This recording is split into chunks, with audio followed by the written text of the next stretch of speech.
dépôt de la Sotra de la commune de Williamsville s'est effondré sous le poids des eaux. L'un des bus a même été emporté par les eaux. Aucune perte en vie humaine n'en est à déplorer. Le tronçon Katiolania-Karamandougou est un véritable cauchemar pour les usagers de cette voie. La pratique de cette route rime avec accident de la circulation, braquage et panne de véhicules. Et puis nous évoquerons l'instauration de l'enseignement primaire public dans l'éphéméride d'aujourd'hui. La loi du 28 juin 1883, nous saurons qui l'a instaurée et pourquoi. Madame, Messieurs, bonsoir. Une fois encore, les fortes pluies ont fait de gros dégâts et c'est le dépôt de la Sotra de la commune de Williamsville qui en fait les frais. La clôture de ce dépôt s'est effondrée sous le poids des eaux. Tous les bus en stationnement ont été submergés. L'un des bus a même été emporté par les eaux. Le reportage de Herman Niamier. Le service 8 bus de la Sotra perturbé ce mercredi. La forte pluie de ce matin a cloué au sol la plupart des autobus. Le dépôt de la Sotra de Williamsville, d'où partent les 8 bus, était sous les eaux. La clôture principale du dépôt a cédé sous la pression de l'eau de ruissellement du Grand Caniveau qui passe juste derrière l'atelier mécanique. La montée des eaux au sein de l'établissement a failli coûter la vie aux agents en service. Le mur de l'atelier a cédé. Donc l'eau qui vient de là-haut est en train de couler. Je suis sorti, j'ai dit à mon collègue, sauf qui peut. Hein. Déjà au niveau de ma poitrine, l'eau avait à ma poitrine. Donc j'ai dit, allons-y. On s'est tenu main dans main. Il y a un vigile qui avait nous dit, le courant d'eau qui passe de l'autre côté là-bas, ça va nous emporter. Donc il faut qu'on se serve. Mais allons-y, ne soulevez pas vos pieds, traînons les pieds. Le mur a cédé seul avec le véhicule qu'il a emporté. Donc ça permet l'eau d'aller au dehors. Les agents doivent leur salut à un bus emporté par les eaux qui a cassé un pan de la clôture donnant sur la voie principale à Bobo Adjamé. Informé, le directeur général de la Sotra s'est rendu sur les lieux pour faire le constat. Depuis 5h moins le quart du matin, nous avons été alertés que notre installation a été complètement inondée par l'eau de pluie. Et devant cette situation, nous avons subi de grands dégâts matériels. Dieu merci, nous n'avons pas eu de victimes. Mais le dégât matériel est important. Le directeur rassure, la plupart des autobus sont en bon état. Le service devra donc reprendre l'après-midi. Les services de 8 bus ne pourront pas fonctionner ce matin, mais nous les assurons que cet après-midi, tout rentrera dans l'ordre pour ce qui est de l'exploitation. Maintenant, des dispositions vont être prises pour réparer très rapidement les dégâts que nous avons subis. Et comme annoncé, les 8 bus ont repris le service cet après-midi sur les différentes lignes de Cocody. Un autre fait trouble le sommeil des populations de Katiola et de Niakara dans le centre du pays. Le tronçon Katiola-Niakara-Mandougou est impraticable. L'évocation de cette route seulement rime avec accident de la circulation, braquage à panne de véhicules. Pour couronner le tout, la longue distance à parcourir pour 73 km, il faut faire 5 heures de route. Pourtant, cette route internationale a été réhabilitée en 2013. Soro Corona, Kwadio Kwami. Soumé Souleyman est conducteur de gros camions depuis 20 ans. Il pratique le tronçon Katiola-Kanaolo, devenu un véritable calvaire. Pour ce voyage, Souleyman n'est pas sûr d'arriver à bon port. Il est obligé de faire des réparations de son engin pour continuer son chemin. Si tu ne règles pas les freins là, avec l'état de la route là, tu ne peux pas tirer d'aller en brousse parce qu'il n'aura pas bon frein. Il faut que tu gardes puis tu règles tes freins pour que tu puisses rentrer en ville. Long de 73 km, le tronçon Katiola-Kanaolo est tout simplement impraticable. Sur cette route, on ne parle plus de nid de poule. Par endroits, le bitume a pratiquement disparu. 5 heures pour les gros camions et 3 heures pour les véhicules particuliers. Katiola-Niakara, à peu près 103 km. Ça vaut 2 heures. C'est la pâche. Alors normalement, c'est au moins 40 à 50 minutes. Avant de Kanaolo à Katiola, en 1 heure de temps, tu fais ça. Mais aujourd'hui, nous sommes actuellement, il faut 4 heures à 5 heures de temps. Pourtant, ce tronçon a connu de gros travaux de réhabilitation en 2013. Sortie de route, accidents, panne à répétition et insécurité sont le quotidien des usagers de cette route. Ça casse nos lames de ressort, les ballons, vraiment ça nous fatigue. Chaque voyage, nous sommes obligés de rentrer au garage. Je viens de gratter toujours mon chapeau quand je suis descendu là.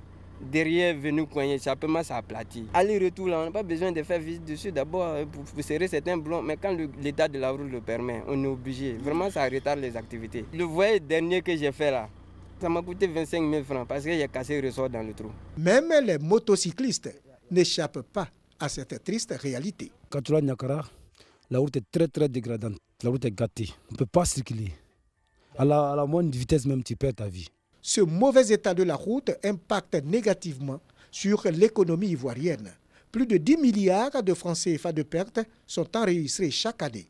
Les usagers de la route ont un seul souhait. Donc vraiment, la douleur se prend dans le public. De Katoula à Korogo, de vraiment faire un pas pour nous. Sinon, c'est compliqué.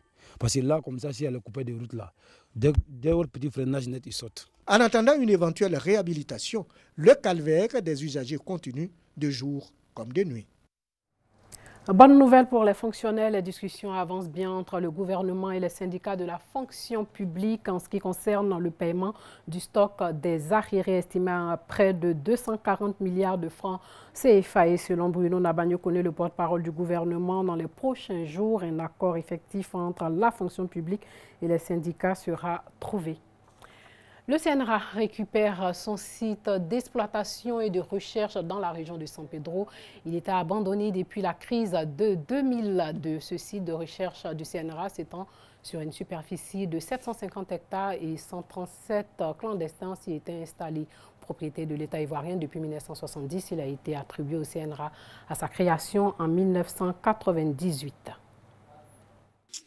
Une libation, des poignées de main et ses acclamations pour montrer la volonté des chefs coutumiers à rétrocéder les parcelles occupées illicitement par des clandestins depuis 2002. La seule chose que je demande, c'est que fasse un clin d'œil sur les propriétaires terriens, que sont les populations de Blaou et de Grand Gabou, qu'ensemble nous puissions arrêter un certain nombre de choses qui puissent nous permettre d'être aussi à l'aise et l'État travaille sans problème. Je vais approcher les parents qui ont donc cédé ces espaces à ces hommes-là pour qu'ils puissent les ramener vers moi afin que je puisse leur dire l'État de Côte d'Ivoire, c'est l'instance suprême du pays. Et donc on ne peut pas aller contre l'État de Côte d'Ivoire. D'ailleurs, la plupart d'entre eux sont des fonctionnaires. L'État te paye, tu es fonctionnaire. Et puis de surcroît, tu veux lancer des défis à l'État.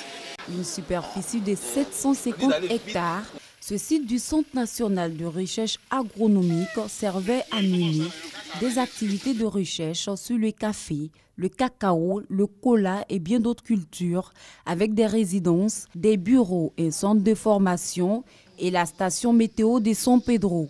Du fait de la crise militaro-politique de 2002, les agents sont partis et le site a été morcelé. Des exploitants y ont créé des plantations d'EVA, de palmiers à huile et de cacao. Aujourd'hui, le site est restitué au CNRA. L'économie de la Côte d'Ivoire repose sur la culture. Et notre rôle dans ce développement, c'est de mener les activités de recherche partout sur l'étendue du territoire national pour permettre d'avoir des variétés qui sont adaptées à nos sols, qui sont adaptées à nos climats, mais également à nos régions. Et c'est pour cela que ce site est important.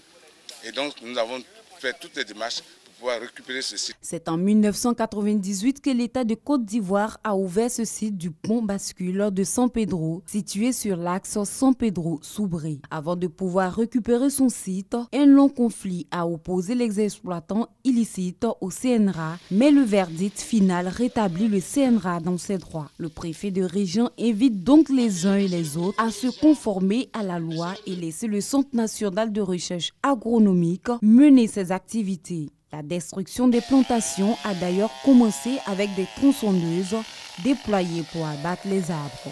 Bientôt la réhabilitation des bâtiments. Et puis ce sport qui passionne les Boakois et les Korogolais, le Mob Cross, une quarantaine d'amoureux de ce sport ont participé à la 5e édition du Mob Cross. C'est l'équipe de Korogo qui a remporté cette course de vitesse. Revivons l'événement avec Amadou Walter Ouattara.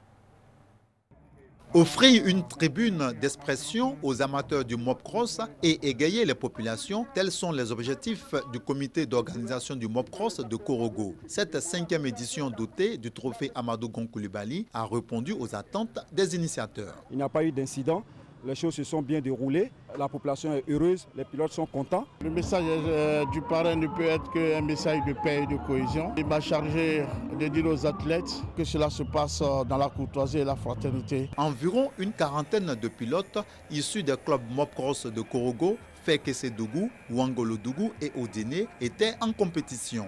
Les pilotes korogolais se sont taillés la part du lion en remportant les 3 premières places de cette compétition. Au classement, premier le numéro 28 Sawadogo Ousmane avec 25 points, deuxième le numéro 50 Soro Watiman avec 22 points et troisième le numéro 27 Sanogo Yaku avec 20 points. Une moto d'une valeur de 500 000 francs CFA, une enveloppe plus le trophée Amadou Gon Coulibaly ont été remis aux vainqueurs. Pour le représentant de la Fédération motocyclisme de Côte d'Ivoire, la présente édition placée sous le sceau de l'unité, la cohésion sociale et la paix a été une réussite. La 5e édition du Mopcross dotée du trophée Amadou Gon Coulibaly a été aussi une occasion de sensibilisation sur le port obligatoire du casque par les motocyclistes. Notons que la Fédération motocyclisme de Côte d'Ivoire a été créée en 2003. Elle compte à ce jour 18 clubs affiliés. Cette fédération totalise plus de 100 pilotes. Au Maroc, près de 80 policiers ont été blessés ces 2 derniers jours dans des heurts avec des manifestants dans la ville d'Al-Hoceima, c'est dans le nord du pays. Aucun bilan n'est en revanche disponible. Côté manifestants, les protestataires réclamaient la libération des détenus du Irak au nom du mouvement de contestation qui revendique le développement d'une région se disant marginalisée. Le leader du mouvement, Nasser Zefzafi, et ses principales figures ont été interpellés depuis la FEMI. Et puis les vignerons de Bandol sur la Côte d'Azur s'associent avec une école de scaphandrier pour une expérience subaquatique. 120 crus ont passé un an sous l'eau pour tester les effets des profondeurs sur le vieillissement du vin. Le reportage de l'un de nos confrères de l'AFP. Dans ces coffres, 120 bouteilles de vin à 40 mètres de profondeur. À Saint-Mandrier, sur la Côte d'Azur, ces plongeurs remontent ces bouteilles de Bandol, enfouies un an plus tôt, pour tester l'effet des abysses sur la conservation du vin. Dans l'obscurité et à température constante, le processus de vieillissement serait beaucoup plus lent et donc meilleur que dans une cave normale. L'idée ne date pas d'hier, c'est en explorant des épaves qu'elle est née. On a trouvé des amphores qui dataient de plusieurs centaines d'années, même millénaires. Et plus récemment, on a trouvé des bouteilles de champagne ou des bouteilles de vin qui avaient coulé il y a plusieurs dizaines d'années. Certaines même avaient coulé pendant la Deuxième Guerre mondiale. Et les gens qui les dégustaient y trouvaient un très bon goût. Entre la Méditerranée et les montagnes, les vignes de Bandol et leur cépage roi, le Mourvèdre, bénéficient d'un climat unique. Pour ce vigneron, bonifier son vin sous la mer tombe donc sous le sens. Et s'il y a 2 choses qui sont importantes, c'est non seulement de vivre longtemps, mais de vivre bien. Et nous, notre recherche, c'est élever un vin qui, dans le temps, va se bonifier. Et c'est le cas des Bandols pendant des décennies. Et évidemment, si on peut arriver à gagner 1 ou 2 décennies de plus, ça peut nous intéresser. Voilà. Avant de débouchonner, il faut retirer la cire qui empêche le bouchon de céder à la pression. Un panel d'œnologues professionnels a dégusté à l'aveugle ces vins 1 an après, en les comparant avec les mêmes bouteilles conservées en cave. Résultat, les vins rouges passés par les fonds marins paraissent plus jeunes. Une belle matière en bouche, une belle structure, des notes fruits noirs très très mûrs, des notes également presque un petit peu chocolatées, donc on va aller vers des arômes secondaires mais qui ne sont pas encore appuyés aujourd'hui. Donc c'est un vin d'avenir. Des expérimentations similaires existent déjà un peu partout dans le monde. Pour l'heure, les bouteilles sous-marines de Bandol ne sont pas commercialisées. Mais les vignerons comptent un jour ancrer leur prestige avec un haut de gamme des profondeurs. D'où vient l'instruction publique et la liberté de l'enseignement de la loi Guizot? En France, la loi du 28 juin 1883, dite loi Guizot, porte sur l'instruction primaire. Cette loi, proposée par François Guizot, ministre de l'instruction publique dans le premier gouvernement Soult, précède celle de Jules Ferry. Elle traite en 25 articles de l'objet, de l'organisation de l'enseignement primaire et de son contrôle.